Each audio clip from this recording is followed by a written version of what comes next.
to, when asking the veterans, they were saying they were waiting 6, 9 months, sometimes over a year for care. Had a couple of near misses on patients that had severe life-threatening conditions, one of which actually got worse. And so we started looking into this, and it was only after we realized that patients were dying while waiting that it really became a crisis, and felt really compelled that we needed to report this, which I did in the late fall of 2013. They came out briefly in December of 2013, but nothing came of that.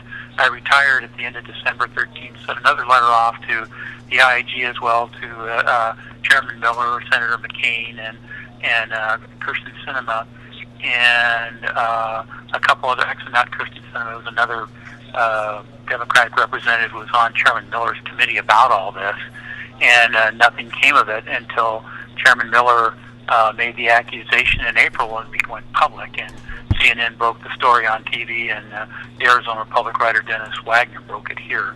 The bottom line is, when it was all said and done, that about 9,300 veterans were affected, and 5,500 of them never made it in the door. Of the two lists that I was looking at, my original allegation was up to 40 veterans may have died.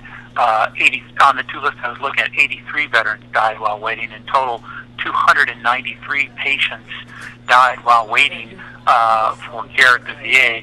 5,500 never made it in, so they were never able to review those. So undoubtedly, probably more did. Now, Dr. Foote, what was the main issue here? Is it just that it wasn't properly staffed, or is it mismanagement? Why were these veterans not seen? Why were they dying? Why did we have this issue in the first place? That's a complex answer, and it goes back to the late 90s when the VA was downsizing because the World War II veterans were all going to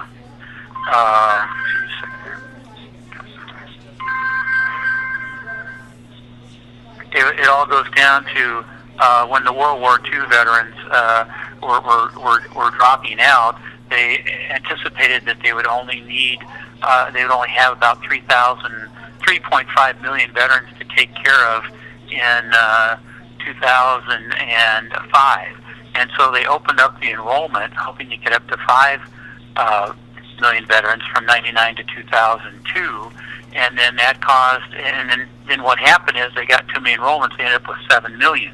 Then you had the war come, and then you had the economy tank, and the VA suddenly ended up with 9 million when it had downsized both facilities and could really only handle 5 million.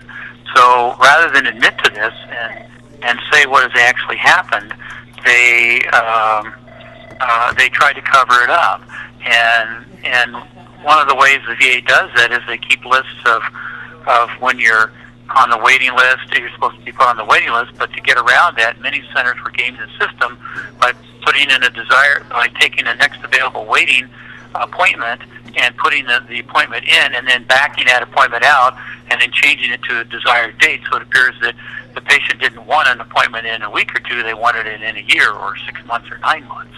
And this scam was going on all across the nation. It probably was the worst place was probably Phoenix, where there were several thousand on it, and they were lying about it. Who was responsible for implementing this so-called scam? Well, that's an excellent question. There's been some suspicion that it goes all the way up to the bureaucrats in Washington. They certainly tried very hard to prevent that from being discovered. When they found out about it, Randy Petzl, when there was a preliminary investigation, Randy Petzl was in the undersecretary, went and said that he did an investigation and didn't see anything wrong in Phoenix, and basically they started a whisper campaign saying I was basically a lazy, no-good slug who didn't want to work, and I wasn't credible. Our chief of staff, Dr. Daring Deering, Sharon Hellman, and I believe Lance Robinson met with Senator McCain and Flake and told them basically that, and McCain has gone on record saying that there's absolutely no truth to any of these allegations, and Sharon Hellman and the rest of them answered, that's correct, sir. So, certainly it was being done at the hospital level. Mm-hmm. Susan Bowers, the division, certainly knew about it, and it's hard to imagine that Washington couldn't look at the numbers and know about it, although they continue to deny it. Right, right. Now, we have a lot of viewers who are watching from all around the world asking different questions. Rachel wants to know what inspired you, Dr. Foote, to be the first and for a while the only one to speak out when this issue had gone on for so long? Several things. One, I was in a position to do it, and I had to retire about a year and a half early, but I was okay with doing that, and my wife was still working, so economically I was able to do that. So even no matter what they did to me, and they did force me, they pressured me, and ended up having to retire a year and a half early, but I was in a position where I could do it. Two, I had the knowledge of everything because I've been a clinic director, and I've been in leadership at that level for many, many years at the VA, and a lot of people trusted me to come forward with the information. And I had a network from when I had our previous director move for cause a few years ago, and I used that same intelligence network on this, so I had the data. And I'd gotten a prior director removed for cause, and I kind of learned how to do it the first time, and so I had the confidence to go ahead and do it the second time. But what really drove it was the fact that when we found out people were dying, it's one thing to game the system, it's another thing to injure veterans. Right, right. And one of the things you mentioned, you were in the position to do it whether or not they sort of retaliated against you or not. Do you feel like there is this fear amongst employees about just employee retaliation? I know that you had mentioned earlier when you were on the morning show that people had been placed on administrative leave. Is this all legal? It's not by the rules, and if you may recall Kate Mitchell, who was the second whistleblower, she abruptly had her computer privileges pulled, I believe, a month or so ago. And so it's still going on, and if they'll retaliate against somebody who was on the national news and testified before Congress, what are they going to do to Joe Average? So, it's been going on. They met today, the secretary met with one of the whistleblowers in our emergency department, a mental health worker who was placed on administrative leave. And again, this is only a couple months ago in Phoenix, in Ground Zero. Right. So it's a very, culture is, hey, you do something, we get rid of you. Unless somebody squeaks and stands up for you, then okay, maybe we'll put you back. So that's what the secretary is facing. And I think you can kind of look at it like a 10,000-pound boulder. And if he walks out there and does his best to try to lift it up and move it, when he fails, well, so would anybody else. But at least he's trying. And they're very top-heavy with bureaucracy, and they're cutting divisions back from, I think, 22 divisions to just 5. So he's definitely already started to clean that part of the house. But what the problem is in Phoenix is still many of the people that are there are the ones that put us in this situation, has caused the problems. And that's what the new director, Glenn Griffin, has to work with. So he doesn't necessarily have reliable help or information, because you have people with the bias not to tell him all the bad stuff. But despite that, he has started to settle many of the claims against the VA, and to my knowledge, they've settled or lost every one that's come before him on these issues in regards to Hellman and the prior administration that was there. And he's working hard, I think, to try to do what they call administrative investigation boards to find out who's responsible and punish them. So, but it's a tough job. He's about 4 months into it. He's going to be there for a total of 12, and he's definitely headed in the right direction. Right. Access remains a problem, especially with primary care. The turnover is very high. One person on the radio here locally said that he's had 4 different providers in 1 year, and he's lucky his provider was replaced. So that is still a challenge. Mm-hmm. Now, is there a better way, in your opinion, to take care of these vets? I mean, there's so many vets around the country with health issues, especially mental health issues, after serving this country. In your opinion, is there a better way to handle this? And if so, what should that be? Well, there's a couple problems, and basically in about 2009, the federal government started mandating for Medicare rules that everybody had to go over to electronic medical records, and there is no standard for one. And this has forced many private practitioners out of business because they've been forced to join hospital groups. This has really been very prevalent in Phoenix as well. And there are several different electronic records out there, but they don't talk to each other. So when the VA sends somebody on the outside to get records back, they can't just electronically send it back. And right now, 23% of the people who were set out for primary care in the urology fiasco were that we've never gotten, the Phoenix has never gotten the reports back on what has happened to them or what the recommendations were because of this glitch. It can't be computer printed. They send a carbon copy, they send a copy over, maybe the mailroom gets it, it's forwarded, has to be scanned in, and that can take weeks to months. And that's just not appropriate for when you're trying to take medical care of someone.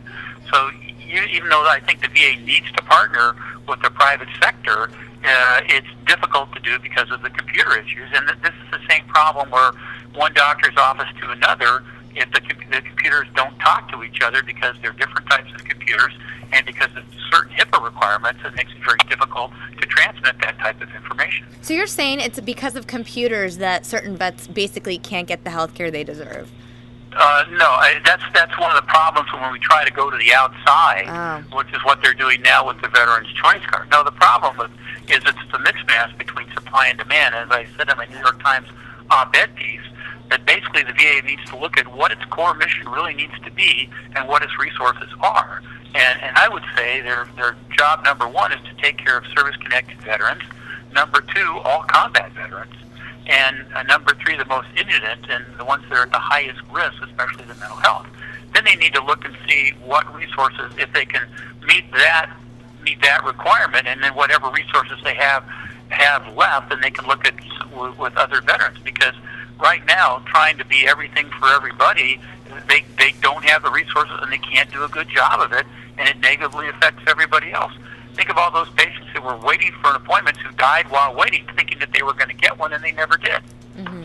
Dr. Foote, it's Ron Hoon. Samia lets me join in with her once in a while on YouTube. Not all the time, but anyway, nice to be with you. I want to ask, because I know we've got an audience that catches this on YouTube around the world. I think sometimes they see the big headline, but don't know beyond that what really is happening. So let me just ask you right up front, the secret waiting list, that was the headline that grabbed the attention of people around the world. Ultimately, the charge of the secret waiting lists, was it proved or disproved? Yes. The two lists, there were several secret waiting lists. There were paper ones stuck at desks. There was a couple computer ones. They were altered so that they wouldn't report to central office the real numbers.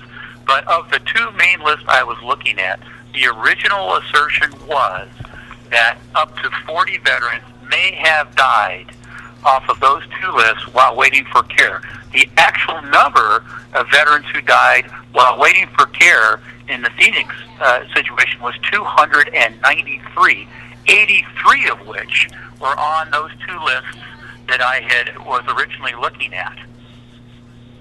All right, so, but in terms of, there's a sense that it was an organized from the top, and I don't mean all the way to the head of the VA, the man who at the time was serving, but there was a sense that it was from the top, at least within the local office of the VA. But the way you're describing it, with notes here stuck to desks, etc., was it from top down, or was it more almost like a scramble situation where people said, I'm fed up, I can't possibly keep up with it, I'll sort of do what I can on the side almost?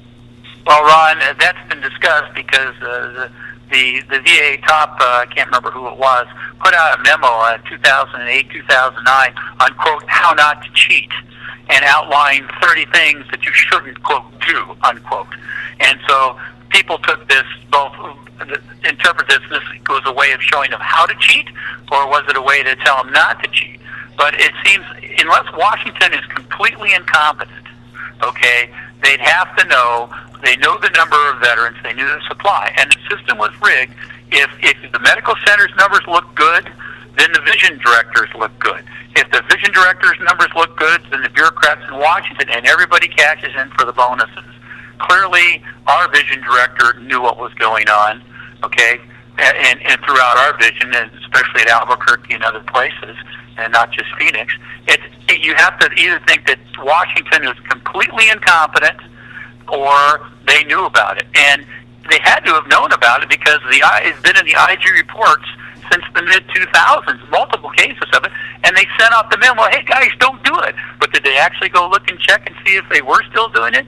No. Well, I would really like, so often this is what happens in our business is the headlines are made, you've got a president in town, and then the headlines go away. I would like at some point in the future for us to be able to visit with you again in this format and find out whether it's 6 weeks from now or 6 months from now, how much progress is really being made. So we'll keep you on speed dial. All righty. Well, thanks very much, Ron. All right. Okay. Thanks, Dr. Foote. You're welcome. Bye-bye. Bye. Boy, he's a good guy, and he, you can tell he really cares about ultimately the care for